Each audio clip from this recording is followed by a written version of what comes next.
Friends, আজকের topic mundane astrology এবং mundane অ্যাস্ট্রোলজির আন্ডারে সম্বৎসর। আমি পুরো পোস্টটাই ইংরাজিতে লিখেছি আজকে, এটা আমি বাংলাতে ব্যাখ্যা করেও বলে দেবো। শুরু করছি।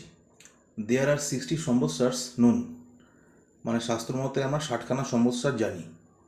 ফার্স্ট 20 সম্বৎসর্স বিলং টু ব্রহ্মা, প্রথম 20টা সম্বৎসর ব্রহ্মার অধীন। মিডিল 20 সম্বৎসর্স বিলং টু বিষ্ণু, মধ্যভাগের যে 20টা সম্বৎসর আছে তা ভগবান বিষ্ণুর অধীন। লাস্ট 20 সম্বৎসর্স বিলং টু শিবা, শেষ 20টা সম্বৎসর ভগবান শিবের অধীন।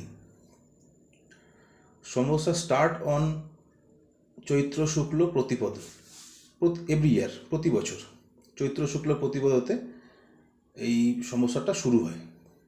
একটা বছরে একরকম সম্বৎসর হয় 60খানার মধ্যে। যেমন 2024 এবং 2025 বিক্রম সম্বৎসর পিঙ্গল, মানে এই যে সম্বৎসরটা চলছে 2024-25-এ, তার নাম হলো পিঙ্গল। এই পিঙ্গল সব যে সম্বৎসর তার নাম্বারটা হচ্ছে 2081। এর কন্ট্রোলার হচ্ছে রাহু, এবং পাশে শিব লিখে দিয়েছি, শিবা, মানে লাস্ট যে 20 সম্বৎসর আছে বিলং টু শিবা লেখা রয়েছে, তার অধীন হচ্ছে এই পিঙ্গল সম্বৎসর, যার কন্ট্রোলার হচ্ছে রাহু। এবং রেজাল্টস কী হবে অ্যাজ পার মান্থস, মাস অনুযায়ী আমি রেজাল্টসগুলো কী হবে সেটা আমি বলছি আপনাদেরকে।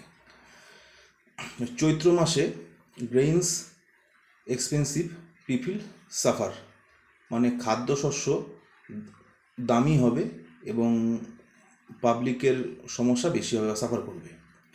বৈশাখ জ্যৈষ্ঠ আষাঢ় মাসে গ্রেইনস চিপ, মানে বৈশাখ জ্যৈষ্ঠ আষাঢ় মাসে খাদ্যপণ্য সস্তা হবে।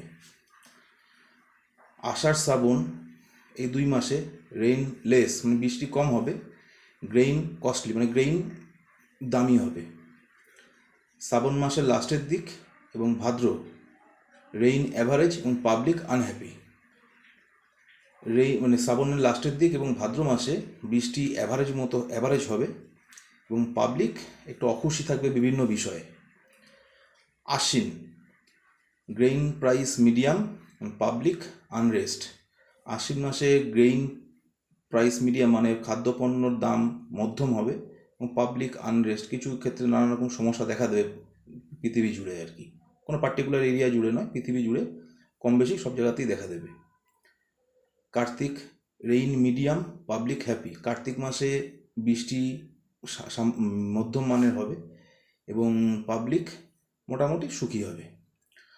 অঘ্রাণ এবং পৌষ গ্রেইন প্রাইস মিডিয়াম হাই, মানে অঘ্রাণ পৌষ মাসে খাদ্যপণ্য দ্রব্যমূল্য মিডিয়াম থেকে হাইয়ের মধ্যে থাকবে। মাঘ ফাল্গুনে গ্রেইন কস্টলি, মানে খাদ্যপণ্য দামি হবে এবং পিপল আনহ্যাপি, মানে মানুষ আনহ্যাপি থাকবে। এই পিঙ্গল সম্বৎসরের কিং হলো মঙ্গল, মার্স, অ্যান্ড মন্ত্রী বা মিনিস্টার হচ্ছে স্যাটার্ন। আমি শুধুমাত্র গ্রেইনস মানে খাদ্যপণ্য, পিপিল মানে জনগণ, এবং রেইন বৃষ্টি নিয়ে বললাম, আরও অনেক কিছু নিয়ে বলা যাবে, শুধু আমার বোর্ডে জায়গাটা কম আছে বলে আমি অল্প ব্যাখ্যায় আমি ছাড়লাম জিনিসটাকে, যতটুকু এগুলো মানুষের রেগুলারই প্রয়োজন পড়ে তাই আর কি। আর 2025-26 সালে বিক্রম সম্বৎসর হচ্ছে কালযুক্ত। 2025-26 সালে বিক্রম সম্বৎ হচ্ছে কালযুক্ত, মানে আগামী যে সম্বৎসরটা আসছে 2025-26 সালে, সেটা হবে হচ্ছে কালযুক্ত। এবং সম্বৎসর যেমন 24-25 আগে যখন আমি লিখেছি বিক্রম সম্বৎসর পিঙ্গল, মানে 24-এর চৈত্র প্রতিপদ থেকে পরবর্তী চৈত্র প্রতিপদর আগ পর্যন্ত এই সম্বৎসরটা চলবে। আবার পরবর্তী সম্বৎসর যেমন কালযুক্ত শুরু হবে, আবার সামনের চৈত্র শুক্ল প্রতিপদ থেকে শুরু হবে, আবার গিয়ে শেষ হবে তার পরবর্তী বছরের চৈত্র প্রতিপদ শুক্লর আগের দিনকে আর কি। আশা করি আজকের বিষয়টা আপনাদের ভালো লেগেছে। মান্ডেন অ্যাস্ট্রোলজি নিয়ে আমি আগেই পোস্ট করেছিলাম একবার যে আমি কিছু বলবো, তা আজকে আমি শুরু করলাম। আগামী দিনে মান্ডেন অ্যাস্ট্রোলজির অনেক কিছুই আমি জিনিস নিয়ে আসবো, সেগুলো আমি দেবো, তাহলে আপনারা বুঝতে পারবেন যে মান্ডেন অ্যাস্ট্রোলজিটা কতটা সুন্দর এবং সাইন্টিফিক। আশা করি আজকের ভিডিও আপনাদের সবার ভালো লেগেছে। নমস্কার।